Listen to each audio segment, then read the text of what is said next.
সকাল সকাল চলে গেলাম মতিঝিলের হিরাজিল হোটেলে সকালের নাস্তা করতে। ঢাকার মতিঝিলের একটি চিরচেনা আরামদায়ক স্বাদ ভরা ঠিকানা। যদি আপনি ঐতিহ্যবাহী সহজ কিন্তু সুস্বাদু সকালের নাস্তার খুঁজে থাকেন তাহলে হোটেল হিরাজিল আপনার জন্য বেস্ট চয়েস হতে পারে। ছুটির দিনও বেশ ভিড় ছিল।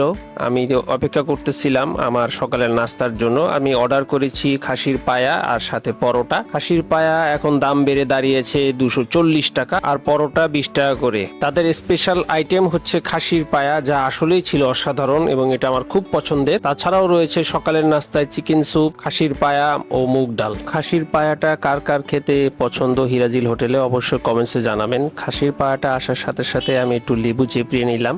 পরোটার জন্য অপেক্ষা করতেছি। হিরাজিলের সার্ভিসটা সবসময় একটু ধীরগতির, যেটা খুব বিরক্তির কারণ হয়ে দাঁড়িয়েছে ইদানিং।